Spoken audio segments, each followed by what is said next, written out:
Kumusta kamo mga pinalangga namon nga mga biyan kag mga kauturan nga mga Ilonggo? Updanay kita liwat sa pagtuon sang mga pulong sang Dios agud maangkon naton ag matuod nga pagtuo. Sa panahon subong mabatyagan sang madamo nga mga tawo ang mabugat nga sitwasyon sang pagpangabuhi. Ginaproblema sang madamo nga mga tawo kung paano sila makatakod sa pangadlaw-adlaw nila nga kinahanglanon kag kung sa diin pangitao ng mga solusyon sa ila ginaagyan nga mga alantuson. Bangod sang tuman nga pagkabalakad na hanungod sa kalanunon sa matag adlaw o kung bangod sa madalom nga kaimulon.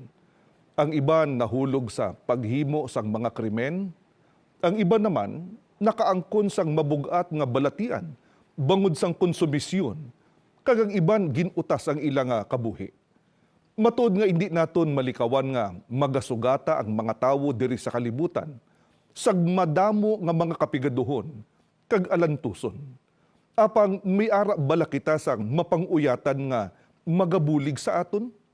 Suno sa aton Ginoong Hesus. Sino ang malauman naton nga makabulig sa aton? Sa atubangan, sag mga palaligban. Pamatiin ninyong sabat. Sang aton Ginoong Hesus, diri sa Mateo 6:25 tubtub sa 26. Amo ini ang kabangdanan, kung nga nagasiling ako sa inyo nga hindi kamo magpalibog, kung ano ang inyo pagkakaunon kag pagaimnon, agud kamo mabuhi, o kung ano ang inyo isuksok sa inyo lawas. Hindi bala ang kabuhi labi pa sa kalanoon, kag ang lawas labi pa sa panapton. Tanawa bala ang mga pispis nga nagalupad-lupad sa palibot. Wala sila nagasabuog sang binhi, o kung nagaani, o kung nagatipon sang ilang mga patubas sa mga tambubo. Pero ang inyo amay sa langit, nagapakaon sa ila. Hindi bala mahal pa kamo sa ila. Mga abyan namon ang aton makagagahom nga Dios ag makabulig sa aton, sa atubangan sang aton mga kinahanglanon. Paano ini ginpamatud-an sang aton Ginoong Hesukristo? Ang siling niya, tanawa bala ang mga pispis nga nagalupad-lupad sa palibot.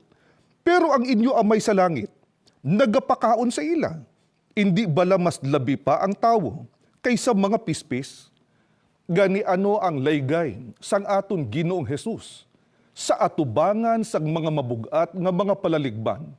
Ang siling niya, hindi kamo magpalibog kung ano ang inyo pagkakaunon, kag pagaimnon, agud kamo mabuhi. Gani dapat nga maangkon sang tawo ang mga bugay kag pagpakamaayo nga halin sa aton Ginoong Dios. Nga bala labing maayo nga ang tawo magtuo sa bulig kag pagpakamaayo nga halin sa aton Ginoong Dios. Yari pang pathag sang aton Ginoong Hesukristo. Ipadayon ko lang ang pagbasa sa bersikulo 31 tubtub sa 32. Gani hindi kamo magpalibog nga nagasiling. Diin bala kita makuha sang aton kaunon, o kun sang aton ilimnon, o kun sang aton mga bayo. Amo ini nga mga butang ang ginapaligban perme sang mga hintil. Ang inyo amay sa langit nakahibalo, nga kinahanglan ninyo ini nga mga butang. Nga abala labing maayo nga ang tawo magtuo sa bulig kag pagpakamaayo nga halin sa Ginoong Dios. Bangod patahag sang aton Ginoong Hesukristo nga ang inyo amay sa langit nakahibalo nga kinahanglan ninyo ini nga mga butang. Gani bilang inspirasyon, ano ang siling sang aton Ginoong Hesus sa mga tawo nga ginsaaran sang aton Ginoong Dios sang mga bugay kag pagpakamaayo? Ang siling niya, gani hindi kamo magpalibog nga nagasiling, din bala kita makuha sang aton kaunon, o kun sang aton ilimnon, o kun sang aton mga bayo. Ang Dios nga nagtuga sa aton, siya man ang labi sa tanan nga nakahibalo sang aton mga kinahanglanon. Kun amo kinahanglan gid naton ang mga pagpakamaayo nga halin sa aton Ginoong Dios para hindi mangin makaluluoy ang sitwasyon naton sa kabuhi nga ini. Gani, ano ang pagpangagda sang aton Ginoong Dios? Paagi kay Propeta David, agud maagom naton ang pagpalangga kag mga bugay nga kinahanglanon naton. Pamatiin ninyong sabat nga nakasulat diri sa Biblia sa Salmo 34 sa 8 tubtub sa 10. Tilawi kag tan-awon ninyo kung daw ano kaayo ang Ginoo. Bulahan ang tawo nga nagadangop sa iya. Tahuran ninyo ang Ginoo, tanan kamo nga iya mga tawo.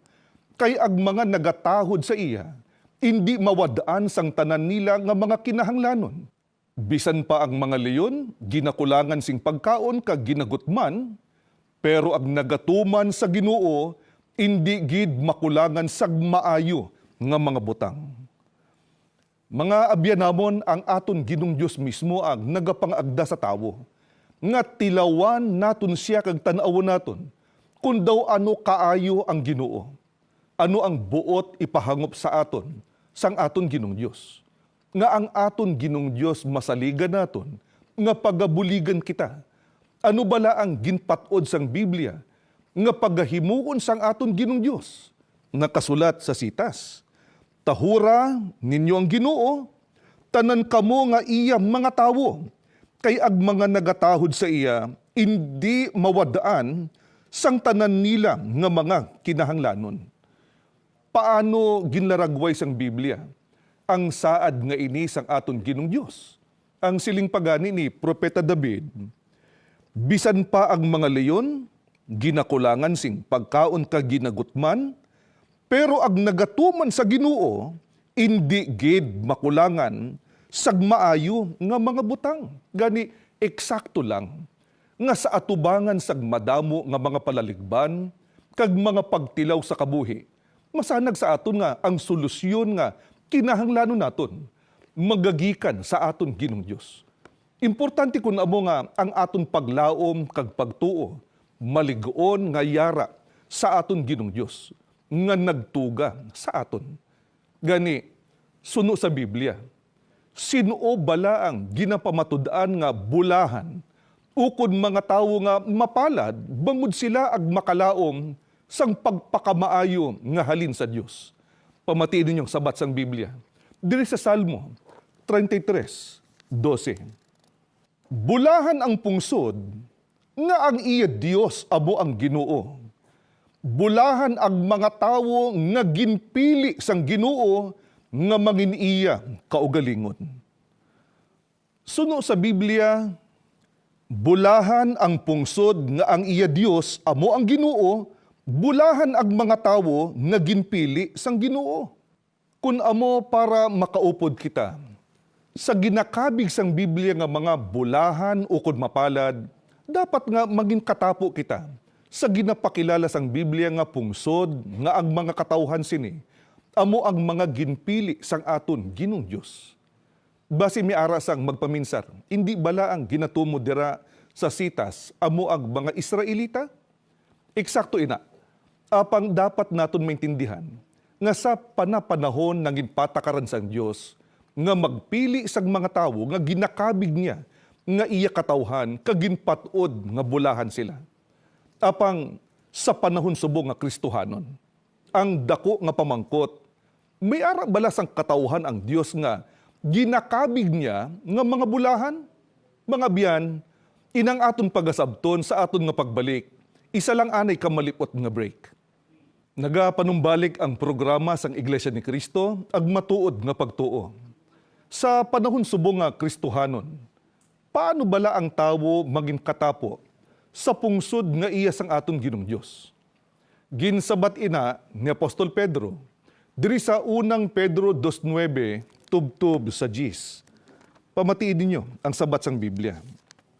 Apang kamo pinili nga kaliwatan, harianon nga pagkasaserdote, balaan nga pungsod, katawhan nga iya sang Dios, agud nga mapakita ninyo ang gamhanan nga mga buhat, sang nagtawag sa inyo gikan sa kadudulman, pakadto sa iya kalatingalahan nga kapawa.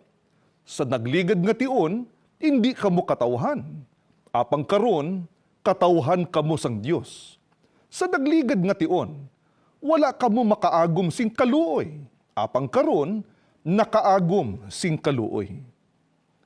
Mga abyan sa panahon subong nga Kristohanon, paano bala ang tawo mangin katapo sa pungsod nga iya sang aton nga Ginoong Dios? Ang siling ni Apostol Pedro, kamo pinili. Paano sila ginpili?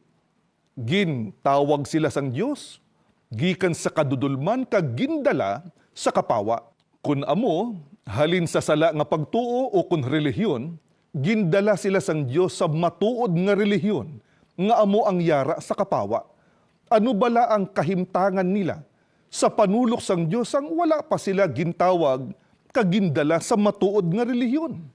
Sa sitas, sa nagligad nga tion indi kamo katawhan, apang karon katawhan kamo sang Dios. Sa nagligad nga tion wala kamo makaagom sing kaluoy, apang karon nakaagom sing kaluoy. Amo gali ang rason gani ginkabig sila nga bulahan, bangod na angkon nila ang kaluoy kag pagpalangga sang Ginoo, kag ginkabig sila nga katawhan ukon mga ulipon sang Dios. Dako nga bugay kun amo ang mangin pinili sang aton nga Ginong Dios. Apang sinubalaag maayo nga halimbawa sang gintawag kag ginpakamaayo sang Dios. Si Apostol Pablo nga sadto sang miyembro pa siya sa sala nga relihiyon, nangin manugyaguta siya kag kaaway niya ang mga Kristiyano. Apang nag-abot ang panahon nga gintawag siya sang Ginoo sa matuod nga pag-alagad sa relihiyon nga gintukod ni Kristo. Gani, ano ang pagkabig ni Apostol Pablo? Sa katungod nga nabaton niya, sang gintawag siya sang Ginoo sa matuod nga relihiyon. Pamatiin ninyo ang deklarasyon mismo ni Apostol Pablo diri sa unang Timoteo sa 1 kag sa 12. Nagapasalamat ako kay Kristo Jesus nga aton Ginoo, nga naghatag sa akon sing kusog sa pagpangabudlay. Nagapasalamat ako sa iya, kay iya ako ginkabig nga takos, kag iya ako ginpili sa pag-aalagad sa iya. Si Apostol Pablo nagpasalamat sa Ginoo bangod sa pihak nga sadto sang yara pa siya sa sala nga relihiyon, ginkabig niya nga kaaway ag mga Kristiyano, apang ginkabig siya nga takos kay ginpili siya sa pag-alagad sa Ginoo. Ano ang dapat naton maintindihan? Ginapakilala sang Biblia nga bulahan ang mga tawo nga ginpili sang Dios. Ang mga pinili sang Dios sa panahon nga Kristiyano subong, gintawag sila sang Dios kag gindala sa matuod nga relihiyon. Ang mga tawo nga pinili sang Dios, kapareho ni Apostol Pablo, ginkaluuyan sang Dios nga gintagaan sang katungod sa matuod nga pag-alagad. Apang sa pihak sang kamatuoran nga, si Apostol Pablo, gindala sa matuod nga relihiyon, ginasiling sang iban nga, hindi na kuno kinahanglan pa ang relihiyon. Ang importante lang kuno nga ang tawo may relasyon sa aton Ginoong Hesukristo sa paagi nga magtuo lang sa iya bilang manluluwas. Ina kuno ang basihan para sa kaluwasan. Para masigurado naton nga makadangat kita sa matuod nga pagtuo. Ang aton Ginoong Hesukristo ang aton pamangkuton. Para bala ang tawo maluwas, magtuo lang bala kay Kristo bilang personal Savior ang basihan. Yari ang sabat sang aton Ginoong Hesukristo. Mabasahan diri sa Mateo sa 7:22 tubtob sa 23. Kung mag-abot yadto nga adlaw, madamo ang magatawag sa akon, Ginoo, Ginoo. Sa imo ngalan nagwali kami.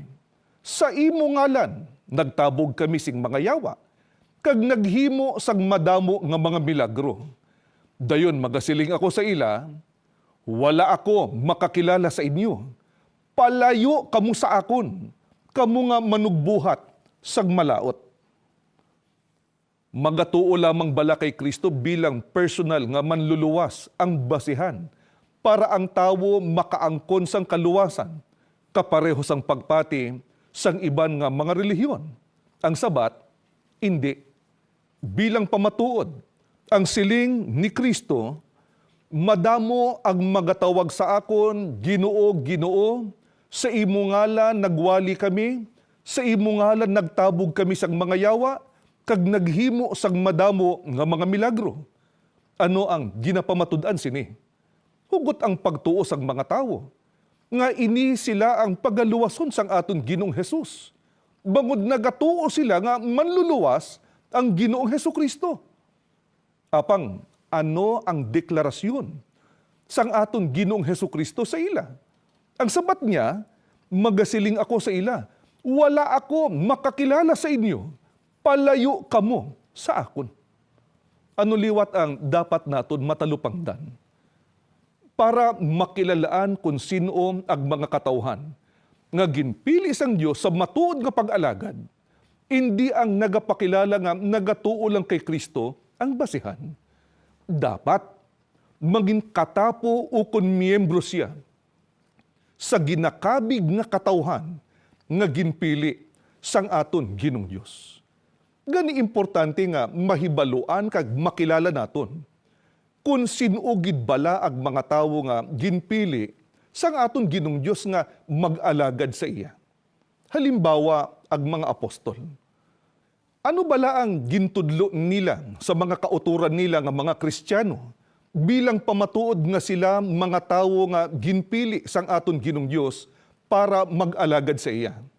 Basahon naton ang pathag ni Apostol Pedro diri sa ikaduhang Pedro sa 1 Gs tubtub sa 11 kag sa 19 pa amo sini ang aton nga mabasahan. Busa mga kauturan, himulati pagid ninyo sa paglig-on sang pagkat tinawag kag pagkapili ninyo. Kay kun maghimo kamo sini, indi gid kamo mapukan.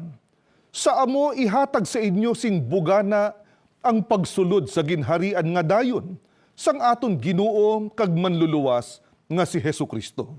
Kag napaligon pa sa amon ang pulong sang tagna. Maayo sa inyo nga magtalupangod kamo sini, subong sang sasuga nga nagasiga sa duog nga madulom. Tubtub sa pamanagbanag kag ang kabugwason magsubang sa inyo mga tagipusoon. Mga abyan, ano ang gintudlo sag mga apostol sa mga kauturan nga mga Kristiyano bilang pamatuod nga sila ang mga tawo nga ginpili sang aton Ginong Dios para mag-alagad sa iya? Siling niya, kag napaliguon pa sa amon ang pulong sang tagna. Kun amo may ara sang tagna, o kun propesiya nga nagapamatuod sa ila pagkapinili sang Dios. Sa diin bala mabasahan ang tagna o kun propesiya sang aton Ginong Dios. Nakasulat sa Biblia. Gani hindi basta nga ginangkon lang sang tawo, kundi may pamatuod sang tagna sang Dios ag mga pinili. Gani, dapat mapatuod anay sang mga tawo. Kung may ara bala sang pamatuod sang tagna sang Dios, nga nakasulat sa Biblia ang relihiyon nga ginapasakupan nila. Bangod kun wala, hindi pa siya nakaupod sa mga ginakabig nga mga katawhan nga ginpili sang Dios. Basi mamangkot kamo, paano bala ang Iglesia ni Cristo nga amon ginapakilala sa inyo? May ara bala ini sing tagna sang Dios nga nakasulat sa Biblia? Hindi ako ang magasabat, kundi basahon ko ang isa katagna ukon propesiya sang Dios nga nakasulat sa Biblia. Diri sa Isaias 43:5 tubtob sa 6. Halin sa malayo nga sidlangan, pagadaluon ko ang imo kaliwat. Kag halin sa malayo nga katundan, pagatipunon ko kamo. Magasiling ako sa naaminhan nga mga duog, itugyan sila. Kag isiling sa nabagatnan, indi pagpunggi. Nga ginadala ang akod mga anak nga lalaki. Halin sa malayo, kag ang akod mga anak nga babaye, nga gikan sa mga katapusan sang duta. Ang ginbasa ko, isa katagna sang Dios paagi kay Propeta Isaias. Ano ang dapat naton nga matalupangdan? May ginamit lang sa tagna nga mga anak sang Dios nga mga lalaki kag babayi para masanagan kita sa diin nga lugar sila pagatawgon sang aton Ginong Dios. Suno sa tagna sang Dios halin sa malayo nga sidlangan ukon sa Far East. Ang Pilipinas suno sa pagpamatuod sang madamo nga mga geographers yara sa Far East ukon sa malayo nga sidlangan. Ang pungsod nga katumanan sining tagna amo ang Pilipinas. San-o naman ang panahon sang pagtawag sa ila? Sunog gihapon sa tagna sa mga katapusan sang duta. Ang katapusan sang kalibutan nagatumod sa adlaw sang paghukom, apang ang ginasiling sa tagna nga panahon sang pagtawag sa pinili nga mga anak sang Dios amo ang sa mga katapusan sang duta nga nagatumod sa panahon nga malapit na ang adlaw sang paghukom. Paano bala mahibaluan kun ang panahon malapit na ang adlaw sang paghukom? Sa isa pa ka tagna sang aton Ginong Hesukristo, siling niya, mabatian ninyo ang mga linupok sang inaway sa malapit kag ang mga balita sang gira sa malayo nga mga duog. Ang ginatumod diri nga linupok sang inaway ukon gira nga madasig nga mabalitaan sa mga pungsod amo ang World War I nga nag-umpisa sa July 27, 1914. Ang Iglesia ni Cristo nga amon ginapakilala sa inyo. Ginrehistro sa gobyerno sang Pilipinas sa July 27, 1914, kadungan sang pag-umpisa sang World War I. Gani napamatud-an naton nga ang katumanan sang tagna sang Dios nga nakasulat sa Isaias 43:5 tubtub sa 6 amo ang pagbangon sang Iglesia ni Cristo diri sa Pilipinas sa panahon nga mga ukbong sang duta ukon panahon nga malapit na ang adlaw sang paghukom. Kun amo ang ginatumod nga mga katawhan nga gintawag kag ginpili sang Dios nga ginakabig niya nga bulahan sa panahon subong amo ang Iglesia ni Cristo. Gani para maangkon ang ginsaad sang Dios nga mga pagpakamaayo. Kinahanglan sang mga tawo ag magsulod sa Iglesia ni Cristo. Apang nga abala kinahanglan pa sang tawo ang pagsulod sa Iglesia ni Cristo para manginbulahan. Ano bala ang eksklusibo nga pagpakamaayo nga mabaton sang mga nagsulod sa Iglesia ni Cristo? Basahon ko ang sabat ni Apostol Pablo. Diri sa binuhatan sa 20:28 amo sini ang aton nga mabasahan. Tatapan ninyo kun amo ang inyong mga kaugalingon kag ang bug-os nga panom. Nga sa ila ginpili kamo sang Espiritu Santo nga mga manugtatap. Agud pa kanon ang Iglesia ni Cristo nga ginbakal niya sang iya dugo. Ang Iglesia ni Cristo ang nagaisahanon nga iglesia nga suno sa Biblia ginbakal ukon gintubos ni Cristo paagi sa iya nga dugo. Ano bala ang dako nga bugay nga mabaton sang tawo nga natubos sang dugo sang aton Ginoong Hesukristo?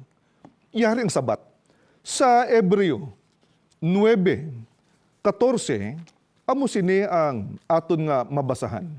Daw ano pagid ang dugo ni Kristo?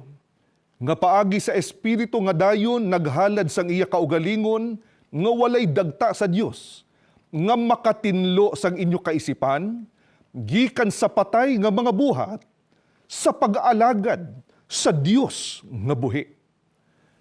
Mga abyan ang pagtubos paagi sa dugo sang aton Ginoong Hesukristo, ag magatinlo sa tawo sa iya mga kasalanan, kag ini ang paagi para ang tawo makahimo sang matuod nga pag-alagad sa Ginoong Dios. Masanag kun amo para maangkon sang tawo ang katungod sa matuod nga pag-alagad, kag para mabaton ang mga bugay nga saad sang Dios, kinahanglan niya nga makaupod sa mga natubos sang dugo ni Kristo. Ano ang labing dako nga pagpakamaayo? Nga mabaton sang tawo. Nga yara sa Iglesia ni Kristo, bangod ini ang gintubos sang dugo sang aton Ginoong Hesukristo. Basahon ko diri sa Roma 5:8 tubtob sa 9. Apang ang Dios nagapakilala sang iya kaugalingon nga gugma sa aton. Nga sang mga makasasala pa kita, si Kristo napatay tungod sa aton. Busa, sanglit karon ginpakamatarong kita, paagi sa iya dugo. Labi pa nga maluwas kita sa kasingkal sang Dios, paagi sa iya. Ano ang labing dako nga pagpakamaayo nga mabaton sang tawo nga yara sa Iglesia ni Kristo? Bangod ini ang gintubos sang dugo sang aton Ginoong Hesukristo. Suno sa sitas, paagi sa iya dugo, labi pa nga maluwas kita sa kasingkal sang Dios. Mga biyan, ini ang rason. Kung nga bulahan o kung may maayo nga kapalaran, ang mga yara sa Iglesia ni Kristo, bangod sa pihak sang nagabugat nga sitwasyon sang kalibutan. Ang Iglesia ni Kristo ang makapatod sang saad nga kaluwasan. Ano ang amon tinutuyo sa ginahimo namon nga pagpaathag sa inyo sa mga kamatuoran nga ini nga nakasulat sa Biblia? Pamatiin ninyo ang imbitasyon sang aton Ginoong Hesukristo mismo. Nakasulat diri sa Juan sa 10:9. Ako ang ganhaan. Ang bisan sino nga magsulod sa panong, pinaagi sa akon, maluwas siya. Ginbasa ko na kaina nga ang ginatumod nga panong sa paathag sang aton Ginoong Hesukristo nagatumod sa Iglesia ni Kristo. Ano ang imbitasyon sang aton Ginoong Hesus? Ang siling niya, ang bisan sino nga magsulod sa panong pinaagi sa akon, maluwas siya. Ginatudlo sang aton Ginoong Hesukristo nga kinahanglan magsulod sa Iglesia ni Kristo agud maangkon ang ginsaad niya nga kaluwasan sa adlaw sang paghukom. Gani ining among pagpangagda sa inyo nga mamati sa mga pulong nga ini sang kamatuoran, pagsunod lang namon sa imbitasyon sang aton Ginoong Hesukristo sa inyo nga para mabaton ang bugay nga ginsaad niya nga kaluwasan kinahanglan ang pagsulod sa Iglesia ni Kristo. Kabay pa nga nakabulig sa inyo ang mga kamatuoran nga ini para makaangkon kita sang paglaom sa mahimayaod nga kabuhi nga ginatanyag sang aton Ginoong Dios kag sang aton Ginoong Hesukristo. Kung may mga pamangkot kamo, ginaagda namon kamo nga magpalapit lang sa pinakamalapit nga kapilya sang Iglesia ni Kristo. Kag malipayon kami nga igaalagad sa inyo ang nahanungod sa ikaangkon sag matuod nga pagtuo. Ako ang inyo alagad, ang Utod Joy Malte, nagabilin sa inyo sining paglaygay nga antis maulihi ang tanan. Pangitaan ninyo ang matuod nga pagtuo.